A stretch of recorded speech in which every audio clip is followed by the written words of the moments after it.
두 번째 주인공은요.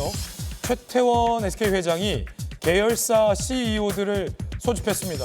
SK 직원들에게도 사과 편지를 썼다고 합니다. 그 내용 살펴보죠.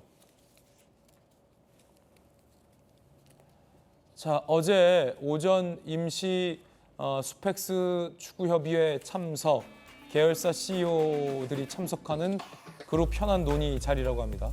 그 자리에서 개인적인 일로 심려를 끼쳐서 죄송하다라고 사과를 했습니다. SK가 성장해온 역사를 부정한 판결은 유감이다라며 명예를 위해 진실을 바로잡겠다라고 입장을 냈다고 합니다. 직원들에게도 사과 편지를 띄웠다고 하는데 SK 브랜드의 가치, 구성원의 명예와 자부심에 큰 상처를 입혔다. 이번 판결은 아무리 생각해도 수긍하기가 어렵다. 최태원 회장 입장에서는 직원들에게 사과를 하는 것이 당연한 수순으로 보이는데 다만 방점은 좀 다른 것 같습니다. 직원들에게 사과를 하면서 본인의 어떤 비윤리적인 외도에 대한 얘기보다 방점은 법원이 우리 SK의 성장의 역사와 가치를 부정했다라는 식의 방점을 더 찍은 것으로 보여요. 여성훈 행정관님. 근데 저는 그 2심 판결을 보고 꼭 그렇게 생각할 것인가. 뭐 예를 들면은 지금 홍준표 시장도 이야기했듯이 뭐 전 국민이 다 아는 이야기잖아요. 어찌됐든 SK가 초기에 성장할 수 있었던 배경이 뭐 노태우 전 대통령의 자녀 노세영 씨와 이제 결혼한 것이 크게 작용했다. 뭐 이렇게 보는 것이 뭐 약간 조금 합리적이고 타당하다 이렇게 보이고요. 저는 만약에 예를 들어서 지금 이 2심 판결이 뭐 최종으로 이제 확정이 돼서 실제로 최태원 회장이 본인의 뭐 지분을 이렇게 이제 조금 팔아가지고 현금으로 만약에 지어줘서 경영권이 흔들려서 결국에는 SK 그룹 전체가 흔들린다 이렇게 확대적으로 생각하는 것도 약간 좀 과하다. 예를 들면은 지금 최태원 회장의 이야기대로라면은 뭐 최태원 회장이 물러나도 꼭 본인이 오너가 아니라도 SK 그룹 잘 굴러갈 수 있는 것이거든요. 그리고 과거에도 우리나라뿐만 아니라 뭐 외국에서 뭐 저기 아마존이나 아니면 뭐 MS 이런 데도 다 그 최대 오너가 최대 주주가 뭐 이혼 소송해가지고 빌 게이츠가 막 수십조 물었는데도 MS 굳건하거든요. 저는 뭐 그런 측면에서 봤을 때 뭐 본인의 개인적인 관련된 일 관련해가지고 꼭 그룹에까지 뭔가 영향을 미쳐가지고 쉽게 말하면은 내부 결속이나 뭐 그렇게까지 할 필요는 없을 것 같다. 네. 그래서 뭐 경영권 물러나면은 뭐 물러나는 거죠. 뭐 전문 경영한테 맡기면 되지 않겠습니까? 그렇군요. 김병민 최고님, 예. 저 사과문을 두고도 뭐 갑론을박이 있다고 합니다. 과연 이 제대로 된 사과냐? 아니면 최태원 회장 입장에서는 SK의 어떤 비자금 유입 사례에 대해서 부인하고 있는 만큼 SK 역사에 대한 구성원들의 어떤 이 자부심을 지켜야 한다라는 입장도 있고 어떻게 보십니까? 추가적인 재판 과정들을 대비한 포석이겠죠. 결국 2심 재판 결과에서 인정하게 된 것은 정권유착의 고리, SK의 성장 과정에서 노태우 전 대통령의 딸이었던 노소영 관장이 있었기 때문에 노 전 대통령으로부터 유입됐던 300억의 비자금, 그 비자금이 SK를 키워냈던 실체가 됐다고 인정했던 것 아닙니까? 그러니까 이 유책 배우자에 관련된 상황 속에서 그 이혼 소송으로 인한 그 막대한 돈을 노소영 관장에게 해당될 수밖에 없게 만들었던 거여서 이 정경유착의 고리 때문에 SK가 성장한 게 아니라 여러분들과 함께 만들어온 역사이기 때문에 SK가 있다라고 주장을 해야 나중에 추가적인 재판 과정에서 다 논리가 성립이 되는 것이죠. 근데 그렇게 보기에는 SK 직원들이 볼 때는 아름다운 사랑을 본인이 스스로 얘기해서 찾아 떠나지만 않았어도 SK가 이렇게 되진 않았을 텐데라는 생각을 하진 않을까요? 아름다운 사랑을 찾지만 않았어도 아니 최태원 회장이 대놓고 얘기하는 게 한 사람을 만났습니다.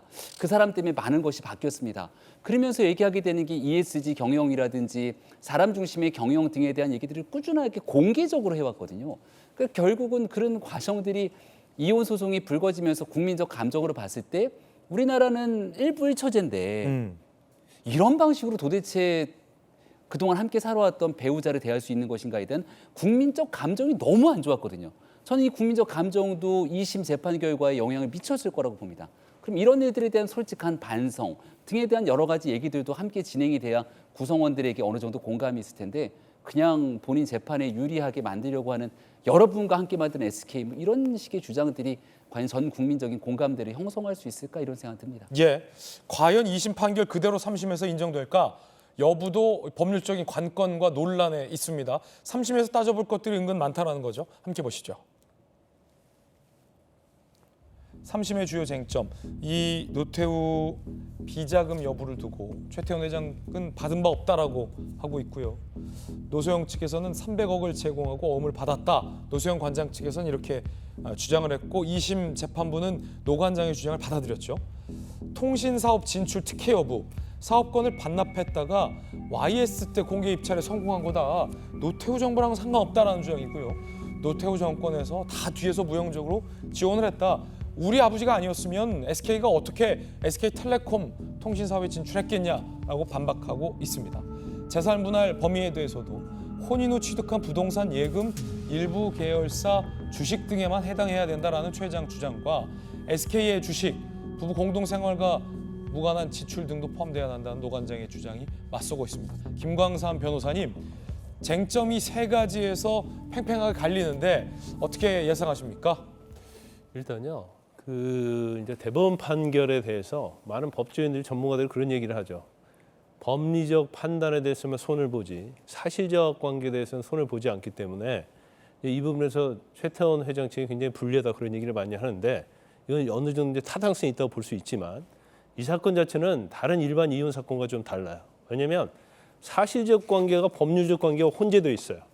그래서 사실적 관계가 법률적 관계와 혼재되어 있기 때문에 사실적 관계를 판단하기 위해서는 법률적 관계를 판단해야 하고 법률적 관계를 판단하기 위해서는 사실적 관계를 판단해야 하기 때문에 그냥 일반 법조인들이 가사사건을 생각하는 그것과 다른 양상으로 갈 것이다 이렇게 보고 그다음에 이 사건 자체는요. 아마 대법원에서 판결을 하게 되면 이게 굉장히 앞으로 어떤 이혼 사건에 있어서 재산분할 사건에서 엄청난 중요한 이정표가 될 겁니다. 그래서 저는 지금 뭐 거의 많은 언론이랄지 또 많은 법조인들이 마치 2심 판결이 그대로 확정될 것처럼 얘기하는데 저는 변경 가능성이 상당히 있다고 봅니다. 그래요? 왜냐하면 일단 비자금과 관련해서도 정말 이 부분이 유입이 돼가지고 증권에서 인수했는지 여부랄지 이게 굉장히 중요한 부분이고 또 설사 유입이 됐다 하더라도 이것을 재산 가치 상승에 영향을 미친 걸로 과연 인정해야 하느냐 이건 체증법칙과 관련해서 좀 약간의 논란의 소지가 있는 거고 그다음에 이제 방패막 역할을 했다는 거 아니에요. 그래서 한국이동통신할지 이런 것을 인수할 수 있게 해줬다 이렇게 얘기하는데 또 최태원 회장은 좀 다른 얘기를 하고 있거든요. 한국이동통신을 받았는데 그때 정경유착이 문제가 되었고 또 반납을 했다는 거 아닙니까?